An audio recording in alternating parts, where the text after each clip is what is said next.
Hello there, Pisces. Welcome back to Misfits of the Zodiac. My name is Ace.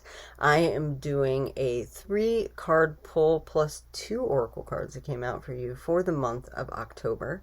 One will be for your recent past, one will be for your current energy, and one will be for your incoming future. Okay, let's get right into it. Your first card you got in reverse, which is the Eight of Athames. I love to see this card in reverse because it tells me that you're freeing yourself from something. There's something that you're releasing and you're letting go, and I get the backup of that in your oracle cards that you got for this month. There's something that hasn't been working or that's been stressing you out, and you felt kind of like tied to it in some way, or potentially mentally in a spiral, and you're releasing yourself from that, like probably at the end of September, early October. So this is all about you enjoying that freedom and finally feeling like some of that is kind of being washed away. All of the emotional ties to it are being washed away, and you're able to continue to move in a direction that's positive for yourself. You've kind of maybe been bottlenecked in some way, and now you're getting the clear to go ahead with your plans, okay? The next card that you got is the Horned God. So this is all about you standing in your power. This person is also a protector of all of these beloved animals that he has around him.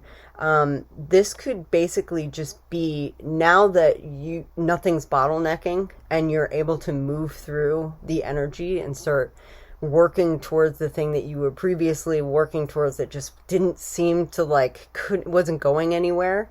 You're now standing more confidently, more firmly in your power. And this is a clear indication of that. And this is your current energy. So most of the month of October, you're going to be feeling very confident, very in your power.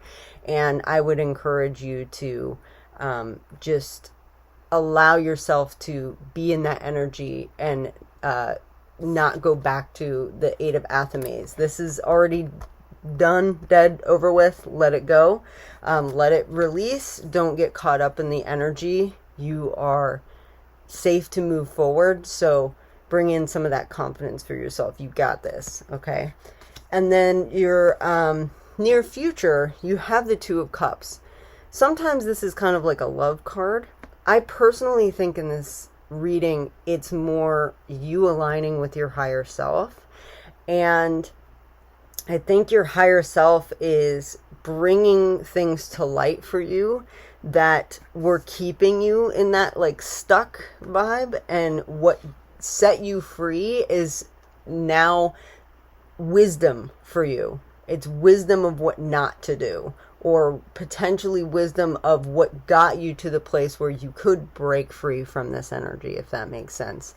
And you're realigning with your higher self, so you're getting more clarity about things that you might have been a little murky about in the recent past. So for your oracle cards, you got some really cool cards, honestly. You have the Dark Moon in the upright, and you have the Witch in reverse, okay? So the Dark Moon is all about new beginnings, but it's also about releasing things. So this kind of goes again with you being released. You're having some sort of freedom. But I feel like what your higher self, the Two of Cups, is asking of you is to look at anything that maybe kept you stuck for longer than you needed to. There might have been some sort of limiting beliefs that you need to release. If you are of the more witchy persuasion, working with the Dark Moon this month could be really beneficial to you. If you aren't of the witch's persuasion, the Dark Moon is a good time to release things, and you don't have to claim to be a witch or anything like that, but you can use the energy of the newness of the moon to kind of get a fresh start, okay? And to look at things from a new perspective. The Witch in reverse tells me that you might be getting caught up in your head as a result of this Eight of Athames about how stuck you got and kind of like creating a potential fear about you being able to manifest your reality. But this is telling you that you are very capable of manifesting great things. So don't hold yourself back with that limiting belief. And I feel like that is attached to this letting go. There could have been some sort of limiting belief about you being able to actually manifest what you want. Just because you don't see it currently in your life right now doesn't mean that it's not on its way. Okay, so I feel like this card is telling you also to keep moving. Maybe work with the dark moon energy to release anything so that you can create the life that you want, create the thing that you were trying to manifest previously, and trying to have a little bit more patience, because I feel like it's coming for you. So I hope this helped. If you liked this more quick, to the point kind of a reading for monthlies, I'm trying some new things this month, so definitely let me know in the comments if this resonated, if you enjoy this kind of reading. I would love to hear from you. Maybe a like, comment, or subscribe, and have you come back as a misfit. And if not, I will see you next month for your monthly reading. Bye guys.